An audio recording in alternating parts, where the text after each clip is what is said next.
Hello everyone. फिर से मैं आप लोगों के सामने हाजिर हो गया हूँ और आज की जो कहानी है, आज की जो घटना को लेकर आया हूँ, जिसको सुनाने जा रहा हूँ। इस घटना में होता यूँ है, अवैध संबंध को लेकर। और ये जो अवैध संबंध है घर पे ही चल रहा था, देवर और भाभी के बीच में। दरअसल एक घर में बड़े भाई और उसके छोटे भाई और बड़े भाई की पत्नी रहा करते थे, और कोई भी नहीं रहा करते थे उस घर में। इसकी मौका जो है छोटा भाई उठाता था। छोटा भाई धीरे धीरे भाभी के करीब आते हैं। वैसे ही देवर भाभी का रिश्ता है, हंसी मजाक चलता था, जिसके चलते अब देवर जो है धीरे धीरे भाभी के इतने नज़दीक आ जाता है कि एक दिन देवर भाभी के बीच में संबंध बन जाता है, यानी शारीरिक संबंध बन जाता है। अब ये जो सिलसिला है, ये जो संबंध बनाने का सिलसिला है, एक बार शुरू होता है तो ये रुकने का नाम नहीं ले रहा था। अब ये आए दिन हो चलता रहता है। जब दिल करता है दोनों देवर भाभी पति पत्नी के जैसा मिलते और दोनों संबंध बनाते उसी घर में, जिस घर में उसका बड़ा भाई भी रहा करते थे। लेकिन जब भी ये सब कुछ हरकत करते हैं दोनों, बड़ा भाई किसी ना किसी काम से बाहर रहते। लेकिन वो कहते हैं ना, पाप का घड़ा कभी ना कभी भरता है और फूटता है। और वैसे ही हुआ। एक दिन जो है भाई रंगे हाथों पकड़ लेते हैं। अब घर की बात है, रंगे हाथ जब पकड़ लेते हैं, घर की बात है, इसीलिए बड़ा भाई सोचता है जो इस बारे में किसको बताए। एक तरफ भाई है तो दूसरी तरफ पत्नी है। दोनों को बहुत डांटते हैं, फटकारते हैं। छोटे भाई को मारता भी है। पहली बार अपने भाई के ऊपर हाथ उठाता है जब से वो माता पिता को गुजरा। दोनों भाई अकेले थे, तब से वो बड़े भाई जो है छोटे भाई को अपने बच्चों की तरह पालते थे। लेकिन इस छोटे भाई की करतूत को देखकर पहली बार उसने अपने छोटे भाई के ऊपर हाथ उठाया है। और बहुत कहाँ सुनी होती है, उसके बाद छोटे भाई को मार कर घर से निकाल देते हैं और कह देते हैं तू यहाँ से चला जा, तू यहाँ रहेगा, यही गंदगी फैलेगा।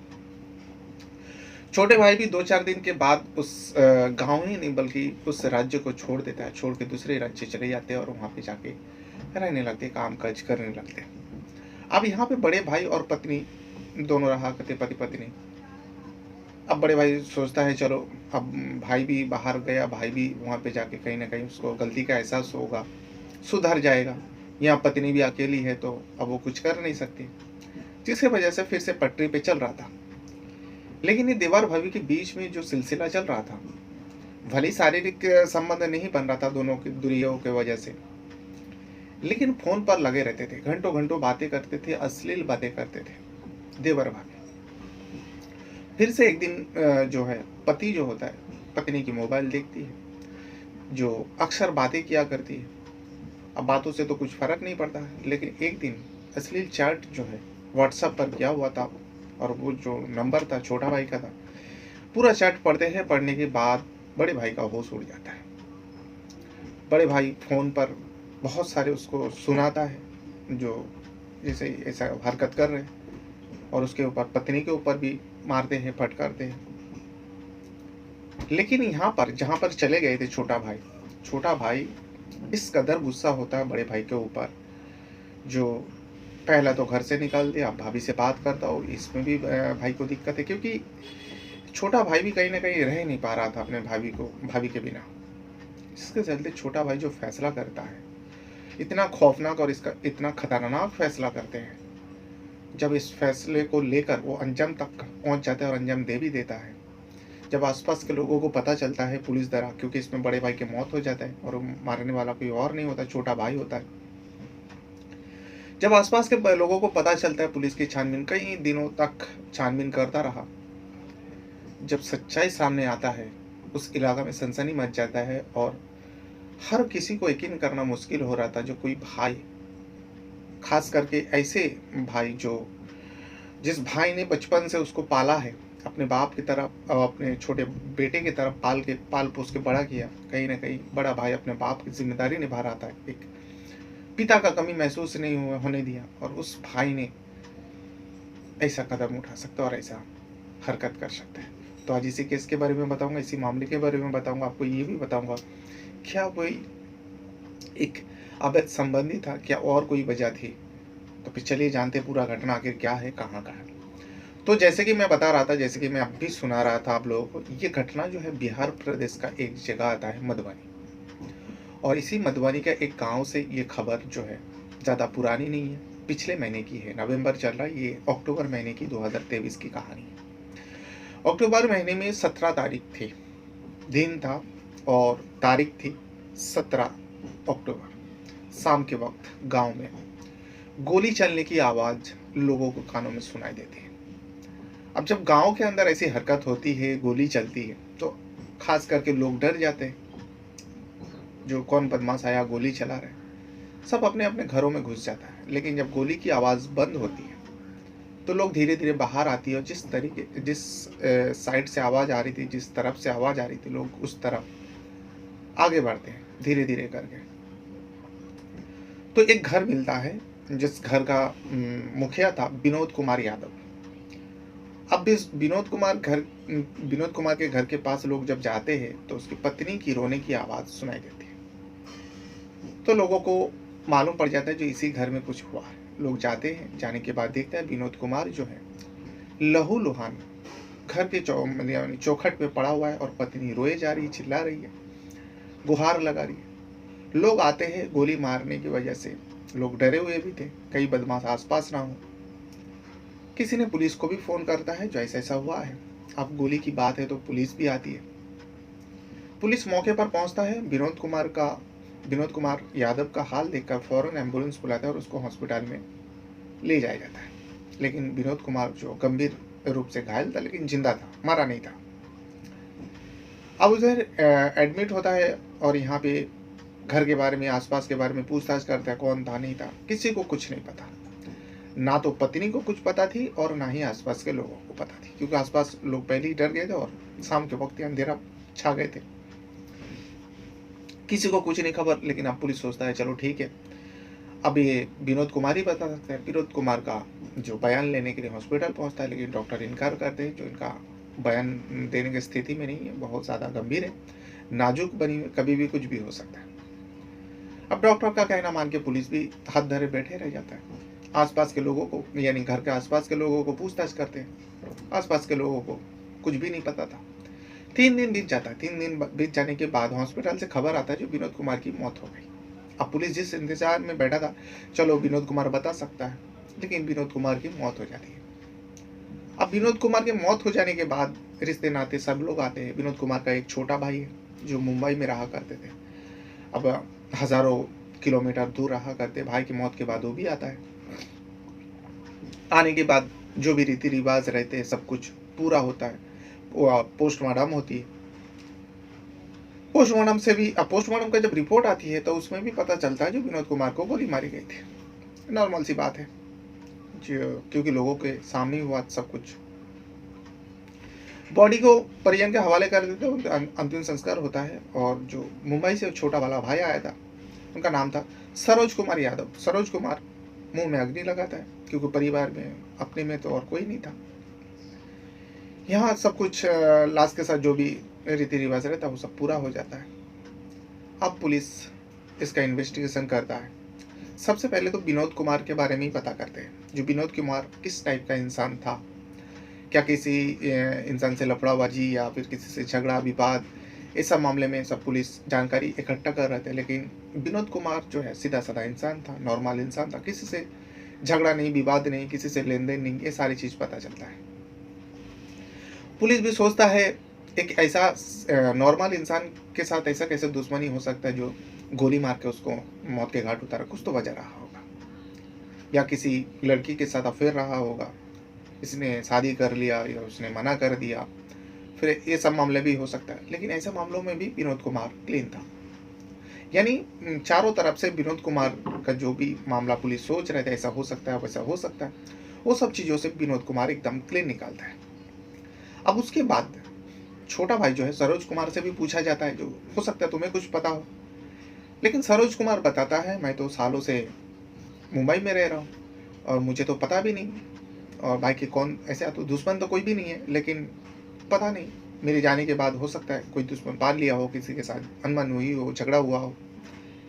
लेकिन सरोज कुमार भी कुछ नहीं बता पाते। अब इसके बाद सोचता है रिश्ते नाता, इसमें भी क्लीन निकालता है। आखिरकार पुलिस सोचता है ऐसा तो नहीं जो विनोद कुमार शादीशुदा व्यक्ति था, उसकी पत्नी है। हो सकता है पत्नी के किसी के साथ अफेयर चल रहा और इस बारे में पति को पता चल गया, पति उस आशिक को जो भी है इसको लेकर कोई दुश्मनी हो गया। पत्नी के सारे जो है कच्चा चिट्ठा निकालता है, लेकिन पत्नी भी इसमें क्लीन चेक निकालती है, यानी पत्नी का भी कोई अफेयर वगैरह कुछ भी नहीं था। लेकिन हाँ, पत्नी के मोबाइल की जब जांच की जाती है, एक नंबर देखा जाता है जिसमें अक्सर बातें होती थी। अब जब उस नंबर के बारे में पता किया तो वो नंबर किसी और का नहीं बल्कि विनोद कुमार यादव का, यानी विनोद कुमार यादव का जो छोटा भाई मुंबई में रहा करते, जो फिलहाल अभी इधर ही है, भाई के मौत के बाद वो आया हुआ है, सरोज कुमार का होता है। अब पुलिस वाले भी सोचता है देवर भाभी है, अब अपना है, तो इस वजह से बात करता हो, ये नंबर जो है इग्नोर कर देते हैं। इग्नोर हो जाने के बाद अब पुलिस खाली हाथ बैठ जाता है। यहाँ धीरे धीरे दिन बीत रहा था। 17 अक्टूबर को ये घटना को अंजाम दिया गया था। अब आसपास के लोगों से पूछा जाता है और सीसीटीवी के बारे में भी देखता है, तो गांव के अंदर कौन सीसीटीवी लगाता है, देहात है, तो इसके वजह से ये सीसीटीवी का भी एंगल जो है पुलिस को खाली लगती है। लेकिन कुछ लोग ऐसा बताता है, पुलिस पूछता है जो कोई गोली मारने वाला कोई तो आया होगा, तो इसमें बहुत सारे लोग बताते हैं कहीं घर के आसपास तो नहीं बल्कि दूर से, उसी रास्ते से गुजरने वाला करीब दूर से कुछ लोग बताते हैं हाँ, 2 बाइक सवार 3 व्यक्ति उस तरफ गए हुए थे और कुछ ही पलों में तेज बाइक चलाते हुए, यानी बाइक का जो स्पीड थी बहुत तेज थी, और वो तीनों व्यक्ति यहाँ से ही गुजरा था। और वो 3 व्यक्ति कौन है? 3 व्यक्ति का मुंह में कपड़ा बंधा हुआ था। पुलिस को जो है यकीन होने लगा जो ये 3 व्यक्ति हो सकता है। लेकिन तीनों व्यक्ति की जब बारे में और खंगालने की कोशिश किया, किसी को कुछ नहीं पता था। इतना पता था जो हाँ नौजवान हो सकता है, जो ऐसा बाइक चलाने के ऊपर जो व्यक्ति चलाता है देख के मालूम पड़ता है जो हाँ तीनों नौजवान था, यानी 20-25 साल के अंदर ही था। ये सारे लोग बताते हैं। अब बाइक चलाते हैं, बाइक का नंबर भी किसी को दिखाई नहीं दिया, किसी ने नोट नहीं। अब कौन रास्ते से बाइक चल रहा है और कौन बाइक के नंबर नोट करता है जो हाँ ये कुछ किया है, इसका बाइक का नंबर देख लो, ऐसा तो कुछ किसी भी जगह पे नहीं होता है। वैसे उस मामले में भी होता है। लेकिन हाँ, गाड़ी जो है अपाची थी, इतना बताना है। अब रोड से गाड़ी चलती है, तेज़ चलती है, तो लोगों को नज़र पड़ते कौन चलाने वाला है। नज़र, मुंह में मास्क था और रुमाल बंधा हुआ था, गमछा बंधा हुआ था। दरअसल गाँव में दरअसल गमछा या रुमाल बांध लेते। ये सारी चीज़ पता चलता है, लेकिन बाइक का नंबर नहीं पता चलता, बाइक के बारे में। अब पुलिस खंगालते हैं, चलो पता करो इस दिन इस टाइम कौन बाइक लेकर उस इलाका में घूमता है। लेकिन 3-4 दिन इन्वेस्टिगेशन करता है, बाइक चालक के ऊपर, बाइक चलाने वाले के बारे में कुछ भी नहीं पता चलता। हाथ धरे बैठ जाते हैं। या धीरे दिन बीत रहा था। लेकिन जो सरोज कुमार यादव है, यानी विनोद कुमार यादव का छोटा भाई जो मुंबई में रहा करते थे, वो अक्सर पुलिस में जाते हैं और इस मामले को लेकर बड़ा चढ़ाकर तुल देने की कोशिश कर रहा था। ऊंची आवाज़ में पुलिस से बात करते थे जो आप लोग ऐसे कैसे इन्वेस्टिगेशन कर रहे हो, भाई को गोली मार दिया, आप लोग को कुछ पता ही नहीं, कुछ सुराग नहीं मिल रहे। और भी लोग साथ में रहते थे। अब पुलिस भी हैरान था, जो हो को तो कहेगा ही, छोटा भाई है, बड़ा भाई को गोली मार दिया। पुलिस की नाकामी जो है, पुलिस को भी मालूम था, पुलिस कुछ सबूत नहीं इकट्ठा कर पा रहा था और कातिल का पता नहीं था। पुलिस भी अब उसका बात सुनता, जो भी सरोज कुमार वहाँ चिल्लम चिल्ली करता, पुलिस शांत कराता, तसल्ली देता, जो हम लोग इन्वेस्टिगेशन कर रहे हैं, अपने तरीके से कर रहे हैं। धीरे धीरे दिन बीता। लेकिन एक दिन अचानक पुलिस के मन में ये ख्याल आया, क्योंकि भाभी के मोबाइल का नंबर पूरा चेक किया था, विनोद का भी चेक हुआ था, और भाभी के मोबाइल नंबर जो है ज़्यादातर सरोज कुमार से बातें होती थी, यानी देवर से। पुलिस को मन में ये ख्याल आया, ऐसा तो नहीं जो सरोज कुमार ने कुछ कर दिया, और जिस हिसाब से वो पुलिस स्टेशन में आके हंगामा करते हैं और भाभी की घंटों घंटों देवर से बातें, हो सकता है देवर भाभी के बीच कुछ रिश्ता रहा हो और भाई ने ऐसा कर दिया। लेकिन पुलिस ये भी खंगाला था, जी भाई तो सालों से मुंबई रह रहा था। लेकिन फिर भी पुलिस इसके बारे में जानकारी करना चाहता था, और जो मुखबिर होता है उसको लगा देता है इस मामले में, जो तुम खाली इतना पता करो, जो विनोद कुमार की पत्नी है और जो विनोद कुमार का भाई है सरोज कुमार, और इसके घर के यानी विनोद कुमार की पत्नी के कच्चा चिट्ठा निकालो कैसा था। अब कुछ दिन जाने के बाद, अब खबर ही है, खबर निकाल लेते हैं, आसपास के लोग बताते हैं जो हाँ पहले तो बहुत अच्छा रहते थे, लेकिन जब विनोद कुमार की शादी होते पत्नी घर आती है, उसके कुछ दिन जाने के बाद ही विनोद और सरोज के बीच में अक्सर झगड़ा होता था, चिल्लम चिल्ली होता था घर के अंदर से, लेकिन किसी को कुछ बताते नहीं थे जो इस वजह से झगड़ा हुआ। तीनों कुछ नहीं बताते, ना तो विनोद, ना विनोद की पत्नी और ना ही सरोज। फिर उसके बाद ही विनोद जो है सरोज को कह देते तू जहाँ पे काम करता है वहीं चला जा और आना नहीं, जब तक अपना स्वभाव में सुधार नहीं करता तो वहाँ से आना नहीं। इतना सब कुछ पता चलता है। अब जो पुलिस को डाउट हो जाता है सरोज के ऊपर, फिर से जब दोबारा सरोज पुलिस स्टेशन जाती, इस बार सरोज को जो है पुलिस शक के बिना पर उसे कुछ सवाल जवाब करने लगते हैं। जैसे सवाल जवाब करने लगते हैं, सरोज का जो तेवर जो है ढीला पड़ जाता है और बदल जाता है, क्योंकि पुलिस सख्ती से उसे पूछताछ कर रहा था। जो हमें तो पता चला तुम और तुम्हारे भाई में बहुत ज़्यादा झगड़ा होता था और झगड़े का कारण जो है तुम्हारी भाभी विनोद कुमार की पत्नी थी। जैसे एक तुक्का लगाया था पुलिस ने, जैसे इस तरीके से बात पुलिस वाले सरोज से करता है तो सरोज का जो है नेचर में यानी उसकी जो रवैया है बदल जाता है, नज़रें झुका लेते हो, तब पुलिस को है शक जो है यकीन में बदल जाता है। ये सारे कांड जो है सरोज ने किया है और कुछ ना कुछ मामला है। तब जो है और ज़्यादा तुक्का में और ज़्यादा थोड़ा इजाफा करते हैं और ज़्यादा थोड़ा बड़ा चढ़ा के बोलता है पुलिस वाले, जो हमें सब कुछ पता है, तुम सच सच बताओगे क्या हुआ था, या फिर हमें और तरीका भी आता है कि उसका इस्तेमाल करें। तो इसमें सरोज कुमार घबरा जाते हैं, पसीना पसीना हो जाता है। उसके बाद सरोज आखिरकार पुलिस के सामने घुटने टेकते हैं और सच्चाई बयान करता है। सच्चाई कुछ इस तरीके से था। जब विनोद कुमार की शादी होती है तो भाभी आती है, सरोज कुमार के भाभी लगते हैं। अब देवर भाभी में अक्सर हंसी मजाक हर घर में होता है और इन दोनों के बीच में भी होता है। सरोज कुमार विनोद कुमार की पत्नी यानी अपने भाभी को कहते थे, जो भाभी भैया दिन भर काम पे रहते हैं, किसी भी चीज़ की ज़रूरत पड़े तो मुझे याद कर लेना, क्योंकि मैं यहीं रहता हूँ। जो कुछ भी चाहिए, जो कुछ भी तुम्हारी डिमांड है मुझे बोलना, मैं तुम्हें सब कुछ ला के दूंगा, सब वो डिमांड पूरा करूँगा। ये देवर भाभी के बीच धीरे धीरे हंसी मजाक होते होते डिमांड पूरी करना, हर चीज़ का ख्याल रखना, कहीं ना कहीं विनोद कुमार की जो पत्नी है अपने देवर को दिल में बिठा लेते हैं और देवर और भाभी के बीच में नज़दीकियाँ बढ़ने लगते हैं। अब ये धीरे धीरे इतना ज़्यादा बढ़ जाता है कि एक दिन दोनों इतने करीब आता है कि दोनों के बीच में अवैध संबंध यानी शारीरिक संबंध बन जाता है उसी घर में। उसके घर में और कोई नहीं था, क्योंकि विनोद कुमार काम से बाहर रहते थे। अभी ये सिलसिला जब एक बार शुरू हुआ तो ये चलता रहा, और एक दिन इत्तेफाक से बड़ा भाई देख लेता है और बड़े भाई को पता चल जाता है। बड़े भाई बहुत फटकारता है दोनों को, अपने पत्नी को और अपने छोटे भाई को, लेकिन इस बात को किसी को कहता नहीं कि घर के मामला था। एक तरफ पत्नी है, दूसरी तरफ छोटा भाई है। छोटा भाई को बचपन से पाला था, जब छोटा था तब इसका माता पिता गुजर चुके थे। अब इस वजह से ये इस मामले को किसी को बताता नहीं, लेकिन हाँ ऊंची आवाज़ में चिल्लम चिल्ली करके जब बातें होता था आसपास के लोगों को पता चलता, लेकिन इस बात को जिक्र नहीं करते, तो इस वजह से चिल्ला रहा है। उसके बाद विनोद कहता है तू यहाँ से चला जा, तू जहाँ काम करता है, यानी ये मुंबई में काम करता था सरोज, मुंबई में चला भेज देता है। वो चला भी जाता है। अब सब कुछ ठीक होने लगा, विनोद को भी लगा चलो ठीक है, पत्नी भी सुधर जाएगी और वो भी सुधर जाएगा। लेकिन पत्नी कुछ दिन जाने के बाद मोबाइल पे घंटों घंटों बातों में लगा रहती है। एक दिन विनोद कुमार जब चेक करता है किससे बातें करता है, तो पता चलता है ये नंबर जो है सरोज का है, यानी छोटा भाई का है। इस वजह से जो है अब वो उतना ही ध्यान नहीं देता है, इग्नोर करता है जो देवर भाभी में बातें होती है। लेकिन एक दिन व्हाट्सएप में चैट देखता है और कुछ गंदी बातें लिखी हुई थी। उसको जब पूरा पढ़ता है तो देखता है कि अश्लील बातें हो रही थी, अश्लील वीडियो शेयर हो रहे थे, जिसके चलते विनोद फिर से फटकारते अपने पत्नी को। और एक दिन जब सरोज विनोद को पता चलता है सरोज गांव आने वाला है, सरोज घर आने वाला है, वो फ़ोन पे बहुत चिल्लाता है अपने भाई को, जब तक तू अपने स्वभाव में सुधार नहीं करता तो इस घर में आना नहीं।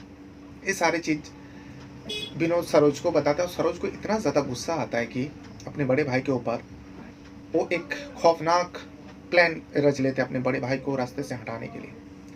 जो बड़े भाई होकर छोटा भाई को ऊपर रोब चढ़ते और इतना साल मैं मुंबई में रह रहा हूँ और गाँव आना चाहता हूँ, तो मैं घर पे आना चाहता हूँ, और इसमें भी उसको आपत्ति है। और सच्चाई तो ये थी, सरोज और सरोज की जो भाभी है, इन दोनों के बीच एक दूसरे को अलावा रह भी नहीं रह पा रहा था, इतना ज़्यादा प्यार बढ़ गया था दोनों के बीच में। सरोज इसको लेकर अब सोचने लगा, जो बड़े भाई जब तक रहेगा हमें ये परेशानी झेलनी पड़ेगी, इसलिए बड़े भाई को ही रास्ते से हटा देते हैं। बस यही सब सोच रहे थे। और जिस मुंबई में जिस घर में वो रहा करते थे रेंट पे लेकर, और भी लोग रहा करते सुख के साथ, एक व्यक्ति को ये सारे बात बताते हैं, उसका रूम पार्टनर, जिसका नाम होता है अजय कुमार। और अजय कुमार भी मधुबनी जिला का ही होता है। जब अजय कुमार को बताते हैं सारे मामला, तो अजय कुमार कहता है ठीक है, किसी को ढूंढने की ज़रूरत नहीं, मैं खुद कर दूंगा इस काम को, लेकिन उसके लिए तुम अगर पैसा खर्चा कर रहे हो दूसरे को क्यों दोगे, मुझे ही दे दो, मैं ये काम कर दूंगा। तो इसमें सरोज कहता है ठीक है, 1.5 लाख रुपए में तय हो जाता है डील। और सरोज वहीं रहते हैं मुंबई में। अजय जो है आ जाता है, अजय को पूरा डिटेल समझा दे जाते हैं, जो ऐसा ऐसा है, घर है वैसा है, अकेले रहा करते, इस टाइम जाना।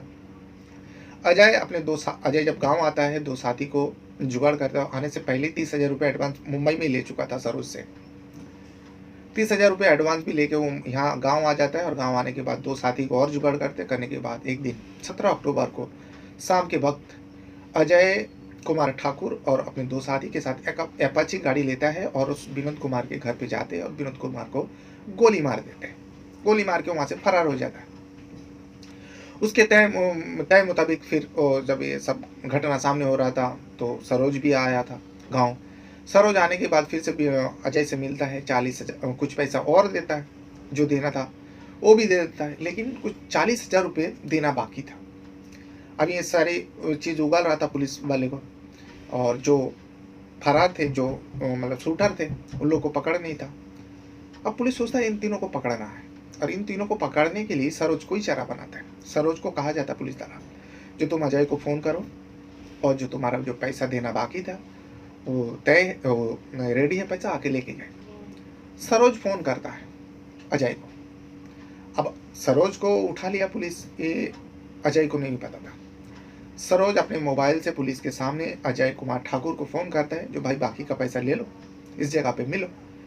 जगह पे तय होती है, जगह पे जाती है, और तीनों को पुलिस धरने की कोशिश करता है। इसमें से एक व्यक्ति फरार हो जाता है और 2 को पकड़ लेता है, अजय और अजय के एक दोस्त को पकड़ लेते हैं। पकड़ने के बाद उन दोनों को भी जेल में डाल देते हैं, और यहाँ सरोज को भी जेल में डाल देते हैं। लेकिन ये पूरी सच्चाई, पूरी घटना जब लोगों के सामने आता है, लोगों को यकीन करना मुश्किल था। जो एक छोटा भाई अपने भाभी के साथ अवैध संबंध की वजह से उस बड़े भाई को मार दिया, जिस बड़े भाई ने उसको बच्चों की तरह बचपन से उसको पाला, क्योंकि इसके माँ बाप बहुत पहले ही गुजर चुका था, और इसने ऐसा हरकत कर दिया। बाकी इसे सुनने के बाद किसी को यकीन ही नहीं हो रहा था, जो ये सरोज अपने बड़े भाई विनोद को मार सकता है। खास करके उस इलाके के लोग एकदम सन रह गया, जो सरोज आखिर ऐसा कैसे कर सकता है। बहरहाल ये था वो पूरी घटना। अब इस बारे में विनोद कुमार की पत्नी को पता थी या नहीं थी, ये सब खंगाल रहे पुलिस, लेकिन अभी तक पता चला है कि विनोद कुमार की पत्नी को, जो सरोज कुमार ने प्लान किया था विनोद कुमार को मारने का, ये विनोद कुमार की पत्नी को नहीं पता थे, जिसकी वजह से उसको अभी पकड़ भी नहीं हुआ और उसके ऊपर कुछ चार्जेस भी नहीं लगा। अगर उसको पता होती तो शायद वो भी जेल में होती, या फिर वो भी साथ देती या नहीं देती, ये तो बात की बात थी। लेकिन फिलहाल अभी तक पुलिस के इन्वेस्टिगेशन में इतना पता चला है, जो उसकी पत्नी को कुछ भी नहीं पता थी। बहरहाल ये था वो पूरी घटना। अपने साथ साथ अपना परिवार का भी बहुत ज़्यादा ख्याल रखिएगा, और इस वीडियो को देखने के लिए आपका बहुत बहुत धन्यवाद करता हूँ। Thank you very much.